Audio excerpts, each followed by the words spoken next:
You're watching the Daily Climate Show on Sky News, live from COP26 in Glasgow.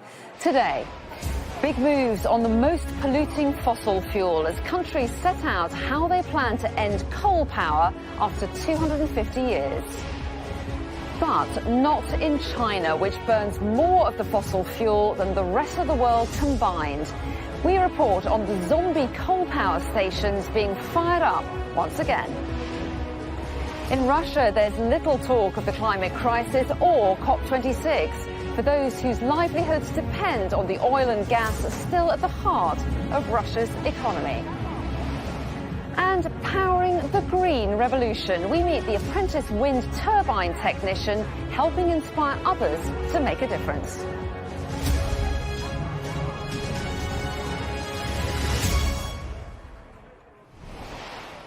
Hello and welcome to the Daily Climate Show, live from the heart of the COP26 summit in Glasgow. And it's been an important day here, with the focus being on energy.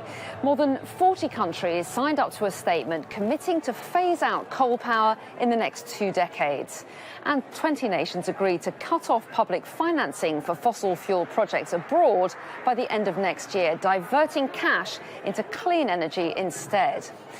The influential head of the International Energy Agency says that new climate promises made during the COP26 summit could bring global warming down to 1.8 degrees above pre-industrial levels. But there are concerns the most polluting countries just aren't doing enough.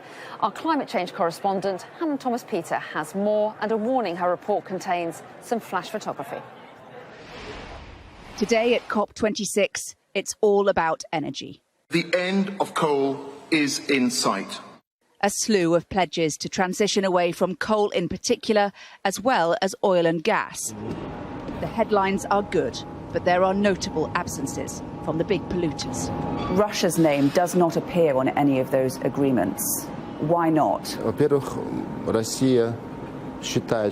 Russia believes that the energy transition should be smooth in order to prevent any kind of economic shocks. And the recent energy crisis in the world vividly demonstrates that we need to approach steadily the energy transition. And you are perfectly aware of the structure of the Russian economy and how large our country is. And I would like to tell you that we are not living in a fairy tale, and it is impossible to deal with this complex issue very fast and in one day or year. Australia, too, one of the world's largest producers of coal, unwilling to join the consensus despite the royal treatment. It is absolutely in defiance of reality. I mean, the world is going to get off coal and gas, and if we don't start getting off it ourselves, we're going to have a lot of stranded assets. We'll have coal mines and gas fields for which there are no customers. US Energy Secretary Jennifer Granholm hopes the prospect of an economic nightmare will eventually be enough to persuade the reluctant away from fossil fuels. Both abroad and at home, we all have to do our part to move toward clean, right? And so the buildup of fossil fuels inside of all of our countries has to be overcome by the buildup of clean. And I'm very bullish on what that looks like in terms of clean energy economy, et cetera. I'm hopeful that our global counterparts see that opportunity as well. Right now, that is no more than a hope. But there have been steps forward today at COP26. Perhaps not giant leaps, but progress nonetheless.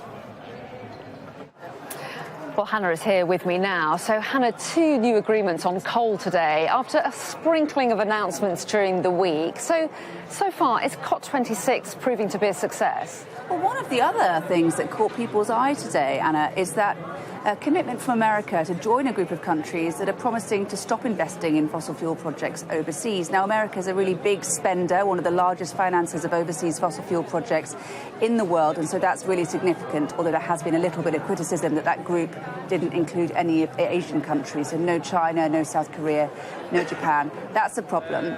But, you know, more broadly, it is starting to feel, according to the experts, that what is happening here is having an impact. The International Energy Agency has just suggested that if all of the pledges made at this conference actually happen, that's a big if, but let's pretend they do, then global warming could be limited to 1.8 degrees of warming above pre-industrial times. Now, that is inching perhaps closer to keeping 1.5 degrees of warming within reach, which is the overarching aim of this summit. Absolutely. Hannah, thanks very much indeed. Now, one of the notable exceptions to the pledge to end the use of coal was China, and that's seen as a big issue because the country is a huge consumer of the fossil fuel. Well, last year, China was the only G20 country to see a large increase in coal generation, rising by 1.7%. But globally in 2020, coal generation had its biggest fall on record, leaving China with an increasing share, up from 44% in 2015 to 53% in 2020. And between 2015 and 2020, electricity demand grew by over 1,880 terawatt hours in the country. With growing demand for electricity, both renewable and non-renewable generation has had to increase, and that means more power plants depending on coal, as Tom Cheshire reports from Ningwu in the mining province of Shenshi. Welcome to China's coal country. The impact of all this isn't just being felt here, but by the planet itself. Coal is the dirtiest fossil fuel around, and China burns more of it than the rest of the world combined. And it's speeding up. We've taken a road trip to Shenshi province, North China, to understand it better. It's a place where almost everything is caked in grime and soot, but it's the scale that's astonishing. We visit 3 coal power plants within a few hours' drive of each other. They're under construction or adding extra power, and between them alone represent more coal power than the entire UK output. And what's more, they nearly weren't built. They were all halted a few years ago under a national directive to restrict coal power, only to resume construction. What this is zombie coal power, killed off back in 2017, but now being brought stumbling back to life, ready to spew harmful gases into the air. And China can't or won't kill it off for good. Ningwu town is attached to one of the mines and heavily reliant on the industry. People are too busy trying to survive the coming winter to even know about COP26. I'm waiting here by a school because more people pass by. My whole family sells coal, my son, my daughter and I. We've sold coal our whole lives. Fan Lao Sir buys coal from nearby mines, then drives into town to sell it from the back of his van to people here to burn for heat. Because of shortages and coal being diverted to heavy industry, mines have less to spare. Sometimes he now has to wait 2 days at a mine to fill up his van. We asked him what he thought of China's climate emission targets and COP26. I don't know, I'm busy every day. I earn my living by working outside all day long. Even Chinese climate experts don't believe it's practical for the country to cut its coal dependence in the short term. 你现在煤炭用的多，你从明年就开始减，这样的话它不符合逻辑。所以说我们提的这个目标，我感觉就是合乎逻辑的一个目标，而不是说为了气候变化我们把就是大家的挨冻挨饿，这样是不符合逻辑、不合常理的。 This isn't about the gap between pledges and reality, between high-level international summits and the truth on the ground. This is the pledge. The one China has made officially, to build more and more coal power for the next 4 years and then reduce it only gradually. They've not said how they will do that or how long it will take. And in that uncertainty, that hesitation, hangs the future of our climate. Tom Cheshire, Sky News, Shenshi, China. Well, it's not just coal which is contributing to climate change. Other fossil fuels like oil and gas are also huge contributors. And Russia is still a huge producer and consumer of them both. Well, our Moscow correspondent Diana Magnay reports now from Surgut in Siberia. Drive through western Siberia and you pass one oil installation after the next. In the swampy ground, the pipelines which form the veins and arteries of Russia's economy. This is Oil and Gas Central, Russian hydrocarbons for delivery worldwide, and not much sense of the climate emergency. Russian energy giant Rosneft has facilities everywhere. It's their key oil-producing region, and everywhere we see flares. That's methane, burnt off rather than stored or reprocessed. It's not as bad as releasing it pure, but still, it's a major source of CO2, with quite a bit of methane still mixed in. Rosneft has promised to end all flaring by 2030 as part of an impressive-sounding sustainability strategy. But that is still a long way from reality. And that's really Russia's story, with so much oil, gas and coal still to extract for decades to come. What will those promises look like in 10, 20, 30 years' time? Pipes laid in Soviet times, now rusting, no longer in use.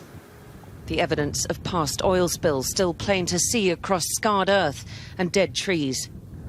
But then there are the leaks that we cannot see. Methane escaping from damaged pipes or faulty storage tanks, or vented deliberately at huge environmental cost. Rosneft's local security stop us at a checkpoint and then tail us for hours, not keen on us filming, even from public roads.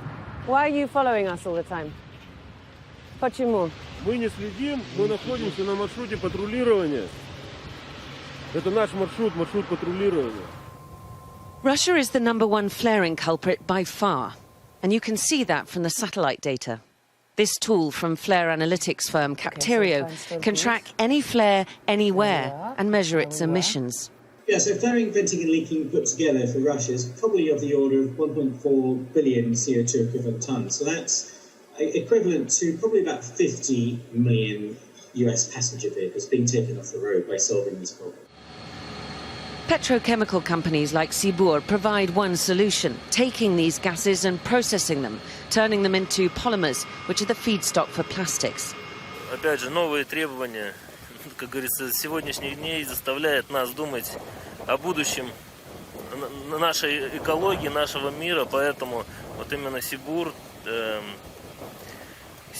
этот газ принимает, утилизирует его, перерабатывает, выпуская сырье для своих дальнейших переделов бизнеса.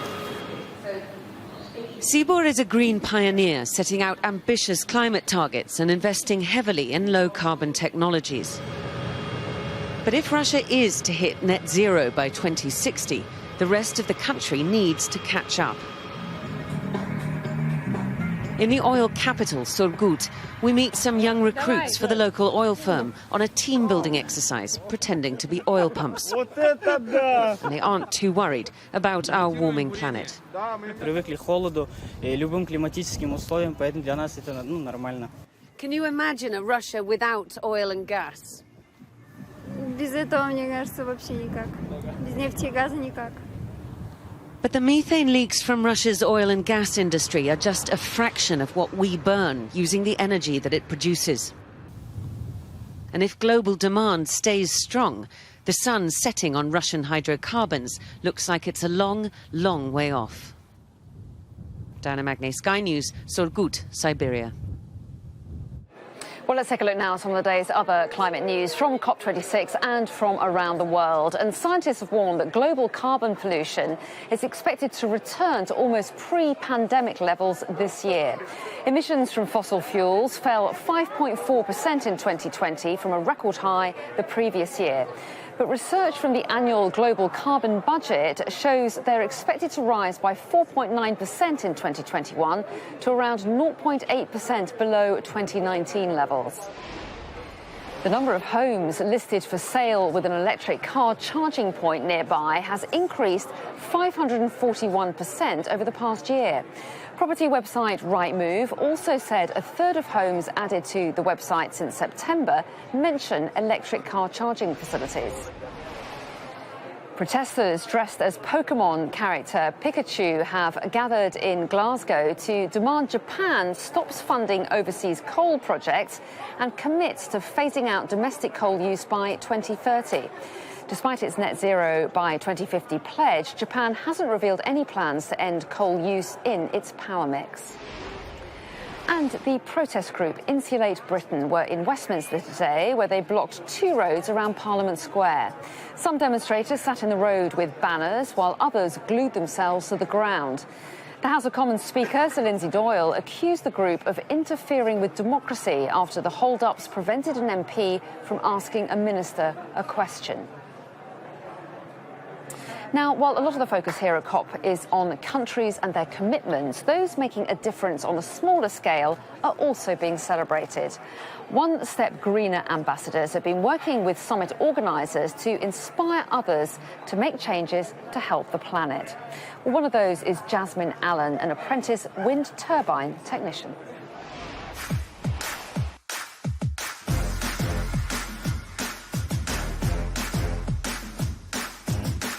I love my job because I get to do something that is contributing to a better future.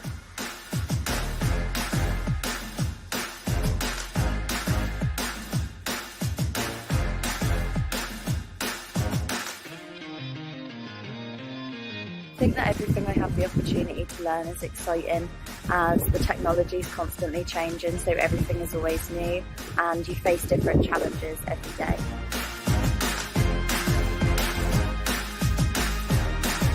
It's important to make a change so that generations after us still can have a brighter, greener future. My advice would be to get involved, to take the steps to make a difference.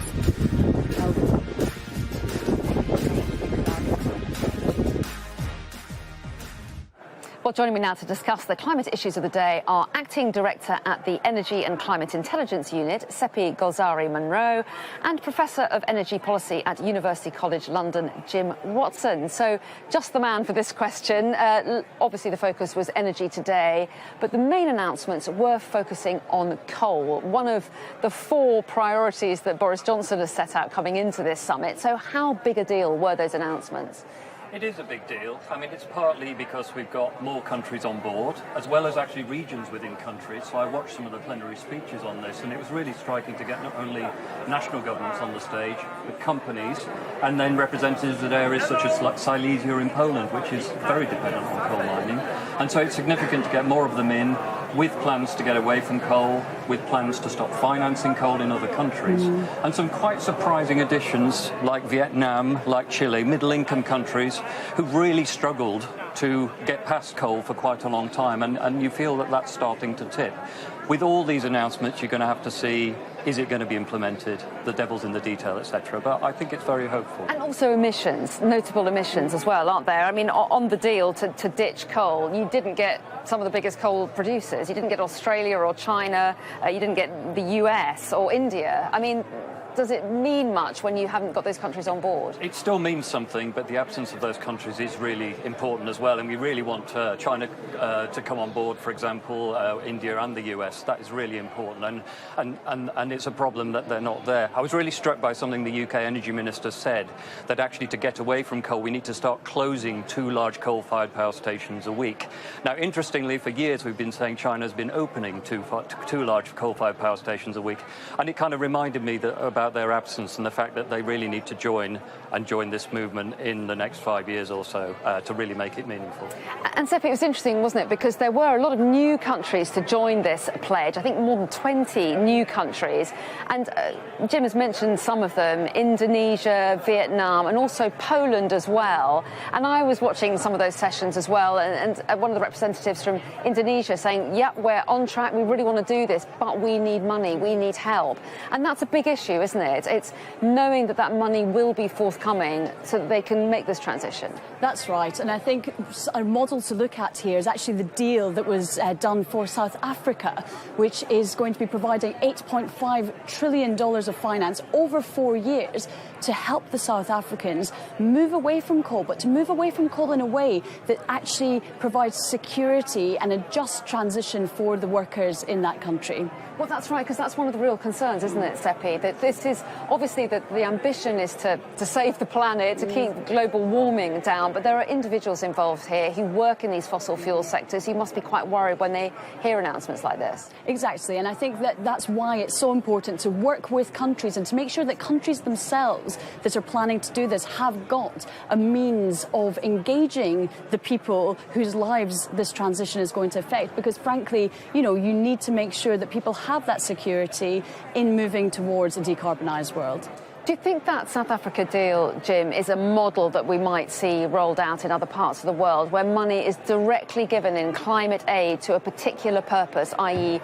phasing out coal? Do you see that happening elsewhere? I do, and I think the Indonesia case, which has been mentioned, is another important one. I mean, through some of the programmes I work with the UK Foreign and Commonwealth and Development Office, if I can say that full name, we engage with our counterparts in places like Indonesia, and it's very clear that they see a path to change, but actually that will require that finance and that other technological help to be able to do it. It's not that it can't happen, but those things are an important condition to be able to do that.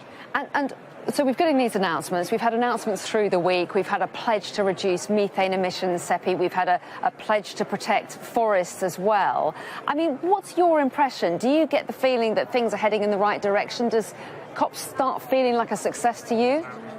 I have to say I do feel quite optimistic about this COP so far. I mean, of course, don't want to speak too soon, but I really like to take a step back and say, well, actually, it was only 6 short years ago that the world was on a path to 6 degrees of warming. Now, that's obviously very dangerous. And then after the Paris Agreement, we were on a trajectory for 4 degrees, still very troubling.